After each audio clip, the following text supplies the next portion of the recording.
Mary Johns. Welcome to 90s mum cooking. ఈరోజు మనం నేర్చుకోబోయే వంట వచ్చేసి రవ్వ కేసరి అండి.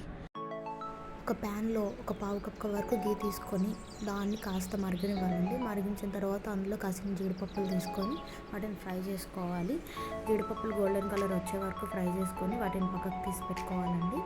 ఇందులో ఇదే ప్యాన్లో ఇప్పుడు ఒక కప్పు వరకు రవ్వను మనం తీసుకొని ఉంచుకోవాలి. ఆ కప్పు రవ్వని ఆ గీలో యాడ్ చేయాలండి. యాడ్ చేసిన తర్వాత ఆ రవ్వను మీరు కలుపుతూనే ఉండాలి, ఎందుకంటే రవ్వ మనకి తొందరగా ఉండలు కట్టేస్తుంది, మీకు కూడా తెలుసు.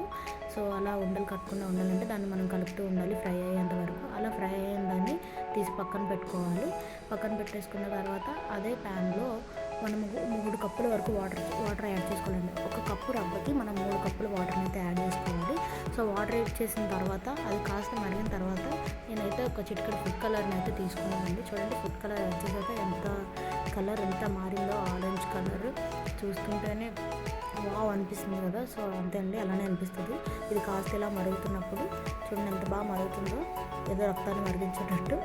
ఇందులోనే నేనే రక్తం మరిగించట్లేదు, ఇందులోనే ఒక 4 ఇలాచీలను అయితే యాడ్ చేయాలండి. మీరు చూడండి, నేను యాడ్ చేశాను కదా అలా. సో ఇలాచీ యాడ్ చేసిన తర్వాత ఇలా బ్లడ్ బాయిల్ అయిపోతుంది చూడండి, అలా బాయిల్ అయిపోతుంది. ఇందులోనే ఒక కప్పు రవ్వ, మనం ఇందాక ఫ్రై చేసుకున్న రవ్వను అయితే యాడ్ చేయాలి. యాడ్ చేస్తున్నప్పుడు ఒకేసారి పోసేయకుండా మనం కాస్త మెల్లమెల్లగా వేస్తూ కలుపుతూ యాడ్ చేయాలి. సో అలా అప్పుడే రవ్వ అనేది ఉండలు కట్టకుండా ఉంటుంది. అలా యాడ్ చేసిన తర్వాత అందులోనే కాస్త అది ఉడికిన తర్వాత అందులో ఒక కప్పు షుగర్ని అయితే యాడ్ చేసుకోవాలండి. యాడ్ చేసుకొని ఆ 2 చూడండి షుగర్ మొత్తం అందులో రవ్వలో మిక్స్ అయిపోయేలాగా కలిపేయాలి. చూడండి, ప్రొఫెషనల్ లాగా ట్రై చేయొచ్చు మీరు కూడా.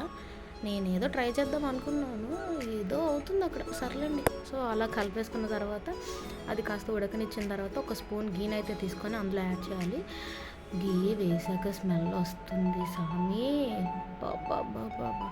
అందుకే అండి గీ వేస్తారు అన్నిట్లో. గీ మ్యాండేటరీ అని నేను చెప్పను.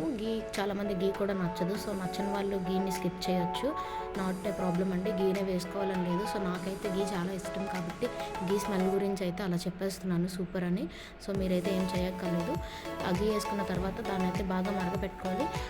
చెప్పడం మర్చిపోయానండి బాబు, ఈ ప్రాసెస్ అంతా మీరు సిమ్లోనే పెట్టి చేయాలి. మీరు మీడియం ఫ్లేమ్లో పెట్టినా, హై ఫ్లేమ్లో పెట్టినా రవ్వ అయితే అడుగు పట్టేస్తుంది. సో అలా చేయకుండా ఇందాక మనం ఫస్ట్లో యాడ్ చేసిన కాజుస్ అయితే మళ్ళీ మీరు యాడ్ చేసేసుకోవాలండి.